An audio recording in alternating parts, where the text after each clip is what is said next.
आता आपण बघणार आहे भारताचे नियंत्रक व महालेखा परीक्षक. भारताचे नियंत्रक व महालेखा परीक्षक म्हणजे comptroller and auditor general of India म्हणजे CAG. ठीक आहे, ते AG आहे वेगळे, अटॉर्नी जनरल ऑफ इंडिया, आणि हे CAG कॅग म्हणतो आपण याला, ते comptroller and auditor general of India याला असं म्हणतात.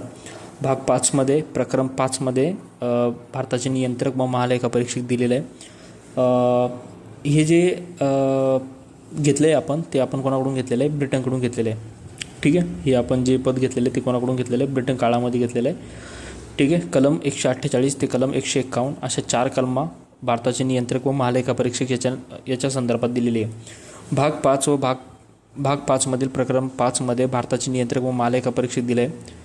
ठीक आहे, कलम 148 मध्ये काय दिलं आहे की भारताचे नियंत्रक व महालेखा परीक्षक या स्वतंत्र घटनात्मक पदाच्या निर्मितीची तरतूद केलेली आहे. महालेखा परीक्षक हे भारताचे लेखा परीक्षण व लेखा विभागाचे म्हणजे लेखा परीक्षण म्हणजे इंडियन ऑडिट जे होतं आणि account department, Indian audit and account डिपार्टमेंटचे काय असतात ते प्रमुख असतात. हा विभाग आहे तो ब्रिटिश काळात 1753 मध्ये निर्माण करण्यात आलेला होता. आता कसं असतं ना की आपण केंद्र सरकार किती खर्च करतं, कुठल्या गोष्टीवर खर्च करतं, कुठल्या योजनासाठी खर्च करतं, ते योजनांचा जो खर्च झाला आहे तो खर्च किती झाला, भविष्यासाठी किती खर्च करावा लागणार, म्हणजे एक अकाउंट्स असतात की त्याच्या आपण फोरकास्टिंग करू शकतो. त्याच्यासाठी Indian audit and account department काय असते त्याची डिपार्टमेंट निर्माण केलं होतं. हे डिपार्टमेंट ब्रिटिश काळात 1753 मध्ये निर्माण करण्यात आलं होतं. ते सार्वजनिक वित्ताचे पालक असून CAG सार्वजनिक वित्ताचे पालक असून देशातील संपूर्ण वित्तीय व्यवस्थेचे काय करतात ते नियंत्रण करतात, म्हणजे केंद्र ॲज वेल ॲज राज्यस्तरीय. ठीक आहे, भारताची घटना व वित्तीय प्रशासनाशी संबंधित संसदीय कायदे उन्नत राखणे हे त्यांचे प्रमुख कार्य. म्हणजे भारताची घटना आणि वित्तीय प्रशासनाशी संबंधित संसदीय कायदे उन्नत राखणे हे त्यांचे प्रमुख कार्य, म्हणजे भारताची घटना आणि वित्तीय संदर्भातील कायदे. त्याच्यानंतर महालेखा परीक्षक हे सर्वोच्च न्यायालय, निवडणूक आयोग आणि संघ लोकसेवा आयोग यांच्या बरोबरीने भारतातील लोकशाही शासन व्यवस्थेचे एक प्रमुख आधार आहे. म्हणजे यांचं जे लेवल जी दिली आहे ती कोणाच्या लेवलला दिलेली आहे? सर्वोच्च न्यायालय असेल, निवडणूक आयोग असेल किंवा संघ लोकसेवा आयोग असेल, याच्या लेवलला त्यांची लेवल आहे. आता डॉक्टर बाबासाहेब आंबेडकर यांच्या मते महालेखा परीक्षक हे भारताच्या घटनेतील नियंत्रणाखालील सर्वात महत्त्वाचे अधिकारी आहेत. म्हणजे भारताच्या घटनेच्या नियंत्रणाखालील महत्त्वाचे अधिकारी आहेत असं डॉक्टर बाबासाहेब आंबेडकरांचं म्हणणं आहे. त्याच्यानंतर यांची नेमणूक व पदावधी किती असतो, काय असतो ते आपण बघू. कलम 148 मध्ये काय दिलेलं आहे? 148 मध्ये दिले आहे की भारताचे नियंत्रक व महालेखा परीक्षकाची नियुक्ती राष्ट्रपती आपल्या सही शिक्क्यानिशी अधिपत्राद्वारे करतात. म्हणजे यांची नियुक्ती कोण करतो? राष्ट्रपती, 148 कलमनुसार. आता महालेखा परीक्षक राष्ट्रपतीसमोर किंवा त्यांनी प्राधिकृत केलेल्या एखाद्या व्यक्तीसमोर शपथ व प्रतिज्ञा करतात. जसं सरन्यायाधीश असेल, उपराष्ट्रपती असेल, हे उपराष्ट्रपतीची शपथ नसते. हे जे शपथ घेतात तर ते कोणासमोर घेतात? राष्ट्रपतीसमोर घेतात. चुकलं, उपराष्ट्रपतीसुद्धा राष्ट्रपतीसमोर काय घेतात? शपथ घेतात. ठीक आहे, कारण ते उपराष्ट्रपती असल्यामुळं त्यांना शपथ घ्यावं लागते. ठीक आहे, म्हणजे राष्ट्रपतीला शपथ कोण देतो? सरन्यायाधीश देतो. न्यायाधीशाला शपथ राष्ट्रपती देतो. त्याच्यानंतर उच्च न्यायालयाचा न्यायाधीश जो असतो त्याला शपथ कोण देतो? राज्यपाल देतो. ठीक आहे, आणि राज्यपालाला शपथ कोण देतो? उच्च न्यायालयाचा मुख्य न्यायाधीश. ठीक आहे, त्याच्यानंतर जे भारताचे नियंत्रक व महालेखा परीक्षक असतात ते जे शपथ घेतात ते राष्ट्रपती समोर घेतात. त्याच्यानंतर सर्वोच्च न्यायालयाच्या न्यायाधीशाने घ्यावयाची जी शपथ असते, म्हणजे सर्वोच्च न्यायालयाचा जो न्यायाधीश जी शपथ घेतो ती शपथीचा नमुना कॅगसाठी दिलेला आहे. ठीक आहे, त्याच्यानंतर महालेखा परीक्षक यांचा पदावधी घटनेत निश्चित करण्यात आलेला नाही आहे.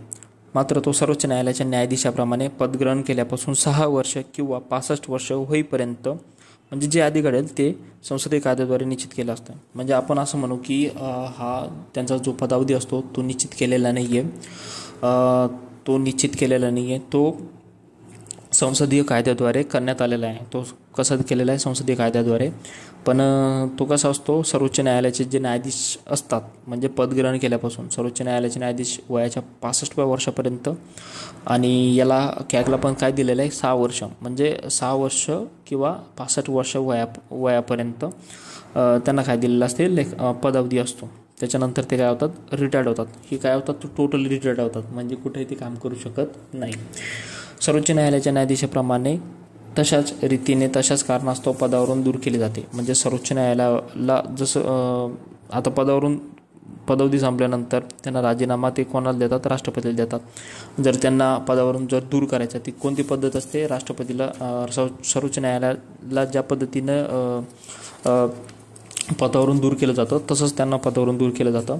गैरवर्तन व अक्षमता या कारणांवरून संसदेच्या दोन्ही सभागृहांच्या विशेष बहुमताने पारित केलेल्या ठरावानुसार राष्ट्रपती त्यांना पदावरून दूर करतात.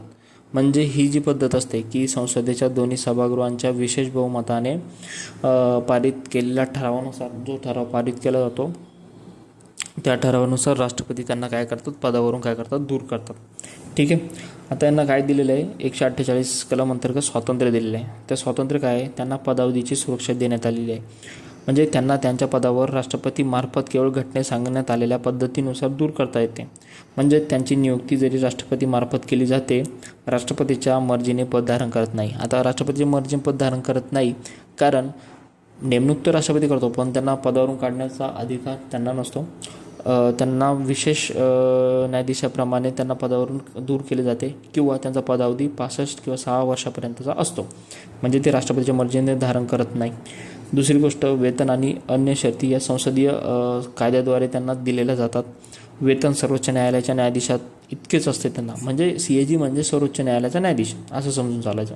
सर्वोच्च न्यायालयाच्या न्यायाधीशा इतके त्यांना काय असतं? वेतन असतं. त्याच्यानंतर त्यांचा पदावधी संपल्यानंतर ते भारत सरकारच्या किंवा राज्य सरकारच्या नियंत्रणाखालील कोणतेही पद धारण करण्यास पात्र असणार नाही. म्हणजे ते काय असणार? पूर्णपणे रिटायर होऊन जातात. कुठलंही त्यांना पद भेटत नाही जेव्हा ते त्यांचा पदावधी संपतो का 6 वर्ष 65 वर्षानंतर ते पूर्णपणे रिटायर होऊन जातात. भारतीय लेखापरीक्षण व लेखा विभाग सेवेत असलेल्या व्यक्तींच्या सेवा शर्ती व महालेखापरीक्षकांचे प्रशासकीय अधिकार राष्ट्रपतींनी महालेखापरीक्षकांचा विचार घेऊन तयार केलेल्या नियमानुसार असतील. म्हणजे जे बाकीचे जे लोक असतात, म्हणजे बाकीचे जे सेवेत असलेले व्यक्ती असतात, त्यांचे जे अधिकार वगैरे असतात ना, ते महालेखापरीक्षकांचे विचार घेऊन दिलेले असतात. महालेखापरीक्षकांच्या कार्यालयाचा सर्व प्रशासकीय खर्च, म्हणजे जो बी खर्च असतो, पगार भत्ते वगैरे, तो भारताच्या संचित निधीवर असतो. म्हणजे संसदीय कायद्याद्वारे भारताच्या संचित निधीवर.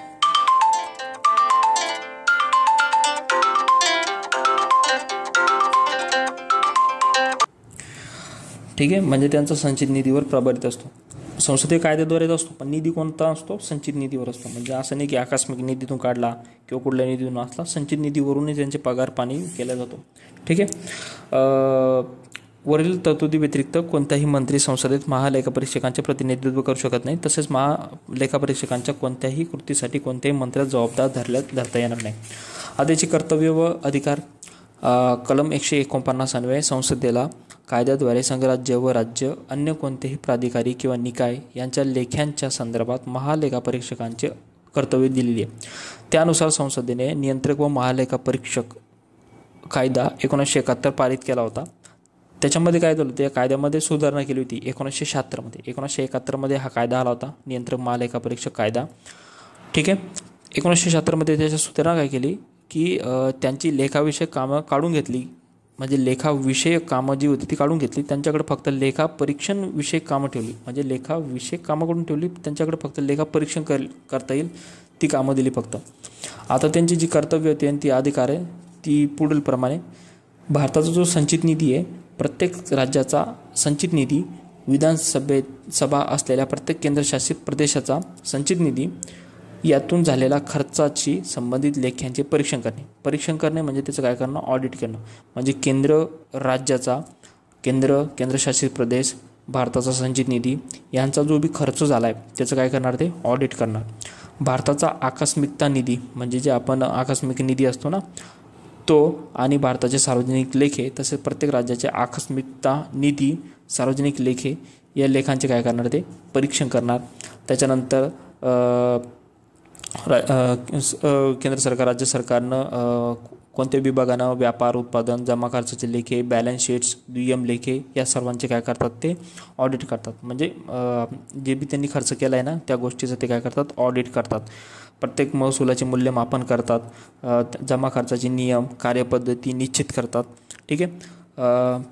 पुढील ज्या संस्था आहे त्या संस्थांच्या जमा खर्चाचे लेखापरीक्षण करतात. जसं केंद्र राज्य सरकारच्या महसुलातून मोठ्या प्रमाणात वित्तपुरवठा प्राप्त करणारे सर्व निकाय प्राधिकारी म्हणजे जेवढे बी अधिकारी असतात मोठे प्राधिकारी त्यांचे काय करतात जमा खर्चाचे लेखापरीक्षण. सरकारी कंपन्या त्यांचे जमा खर्चाचे लेखापरीक्षण. इतर महामंडळे जशी महामंडळं असतात ना वखार महामंडळे त्याच्यानंतर म्हणजे राज्य सरकारचं जे त्याच्यानंतर आपलं एस टी महामंडळे ते महामंडळ व निकाय जे असतात त्यांचे काय करतात जमा खर्चाचे लेखापरीक्षण. त्याच्यानंतर जे कर्ज असतं जेवढे रेमिटन्स असतात जेवढे ठेवी असतात जेवढे लेखे असतात स्टॉक लेखे असतात स्टॉक्स असतात यांचे सगळ्यांचे काय करतात ते लेखापरीक्षण करतात. ठीक आहे. त्याच्यानंतर राष्ट्रपतींनी किंवा राज्यपालांनी जबाबदारी टाकल्यास कोणत्याही प्राधिकाऱ्याच्या लेख्यांचे लेखापरीक्षण म्हणजे जर सांगितलं त्यांनी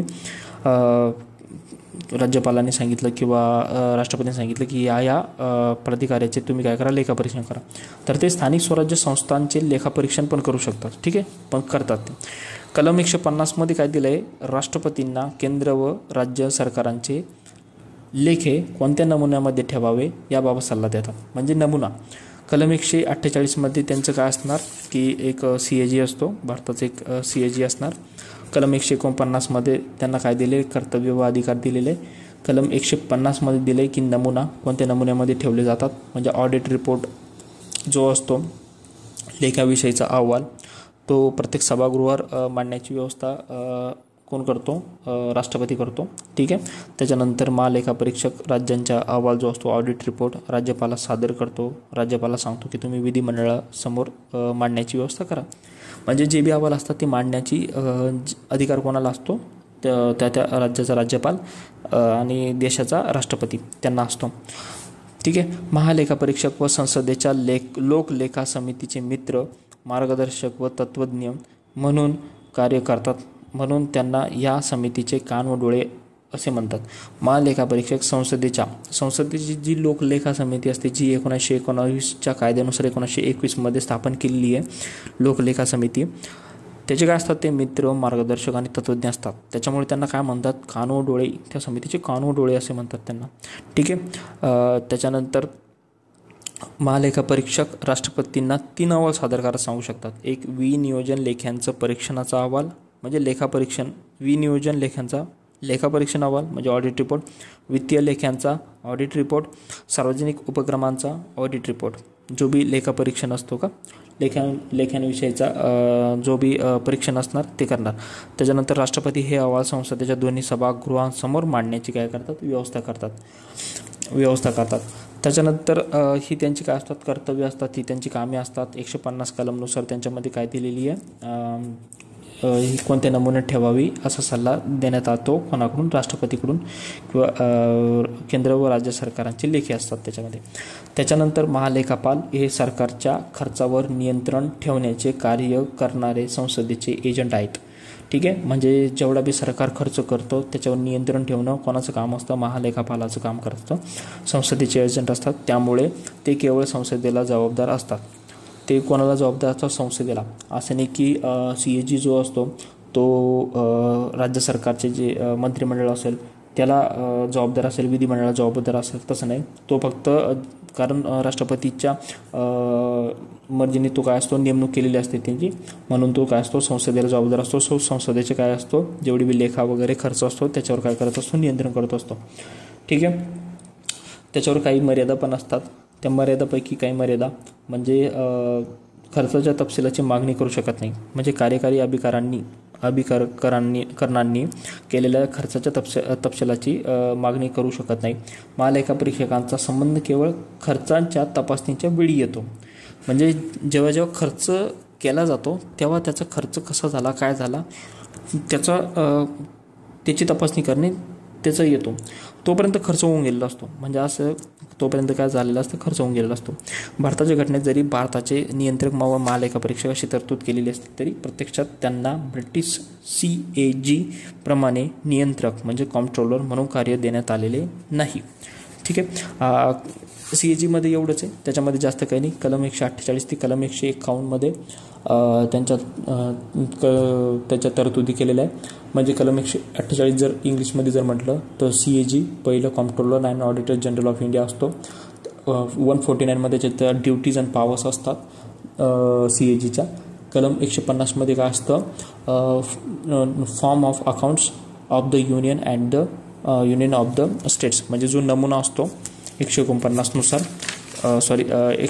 नुसार म्हणजे केंद्र व राज्य सरकारांचे लेखे कोणत्या नमुन्यामध्ये ठेवावे त्याचा सल्ला.